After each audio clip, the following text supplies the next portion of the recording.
Оштогу жаңы салынган тротуарларга 1 жыл бул электе чөп чыга баштады.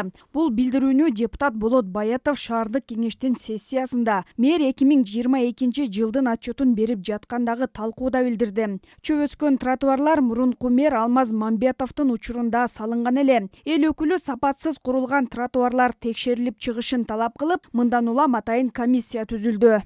Бүгүнкү күндө тротуарларга чөптөр чыгып кеткен. Бул деген сапатсыз жасалган деген болсо десе болот. Бул биринчиден. Экинчиден бул мамлекеттин акчасыны, элдин акчасыны жакшы эмес жака, башкача айтканда сапатсыз жака коротуу десек да болот. Бул боюнча сөзсүз түрдө жоопкерчиликти каралыш керек деп эсептейбиз. Мурунку жылдын отчету тапшырылып, мэр Бакытбек Жетигеновдун 2026 жылга чейинки шаарды өнүктүрүү программасы тааныштырылды. Анда программанын 80% мурунку мэрдики экенин депутаттар айтып, айрымдары сын көз караштарын билдирип, стандарт программалар камтылган дешет. Өзгөчөлүгүн көрө албадым, айтып атпайм, ошончо мен канааттанбадым деп. Ал толуктоолор киргизди деди. Кайсы пункт, кайсы эме толуктаганын мен көрө албадым. Сөз түрдө аябай кемчиликтер көп, мындай креативдүү подход жок, шаарды өнүктүрүү боюнча ошон үчүн сунуштарыбызды да беребиз.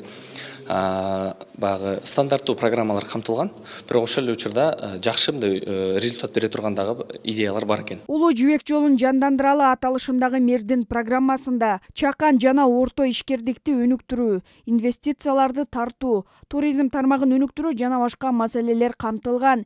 Эл өкүлдөрү болсо айрым ишканаларды бириктирүүнү, жапалакка суу чыгаруу, даараткана куруу, каралбай калган жерлерге көңүл буруу жана менчикке өтүп кеткен жерлерди кайтарып алууну сунушташты. Мектептерге барсаңар, тилекке каршы мына борбордун шаардын так ортосунда эле мектептердин ажатканасы бир мындай мышык ыйлай турганда, ошол балдар сырттагы туалетке алардын санитардык нормаларына такыр жооп бербейт да.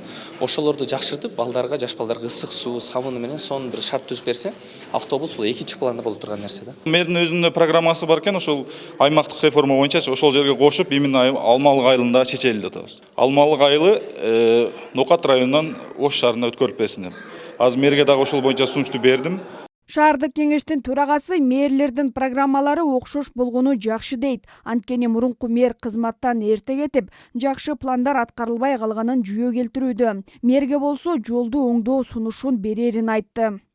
Эми ал биздин мэр дагы азыр жолго көбүрөөк көңүл бөлсө жакшы болот эле. Быйыл жол аябай неме болуп кетти, бузулуп кетти. Көбүрөөк акчаны жолго буруш керек да. Шаардын күзгүсү, шаардын ушундай бир экономикалык өнүгүп атканынын бир көрсөткүчү жолдор да. Зыңгыраган жолдор болсо, анан кийин ошондо шаар өнүгүп атат, мындай мэр иштеп атат деген элдин шаарга келген коноктордун дагы мындай немеси болот да. Шаар тазалык менен жол негизи. Бакытбек Жетигенов шаарды өнүктүрүүдөгү эң негизги иши таза суу маселесин чечүү дейт. Мурдагы мэрлер берип келген убаданы алда берди. Жазда жамгыр жааган убакта мурункудай болбойт дейм да. Эми 100% жеңилдик болот буюрса. Жай менен жакында башлат тендерди бүтүп атат. 4 резервуар курулат. Ар бири 6000 кубтан. Аны жай менен бүтүрсөк, күзгө чейин Кудай бурса таза сууну чечип коебуз. Кудай бурса 2 чечилет. Ошто 2 жылда 2 мэр келип шаарды өнүктүрүүнүн 2 программасы менен тааныштырышты. Алардын айырмачылыктары аталыштарында гана экенин депутаттар айтышат. Бакытбек Жетигеновда өзгөртүлбөгөнүнүн себеби мурунку программа жакшы түзүлгөн деп түшүндүрдү. Эми маселе алар жакшы деп баалап жаткан программа аткарылышында калды. Заягүл Болот кызы, Алтымыш Жантемир уулу, Бейтарап, Ош шаары.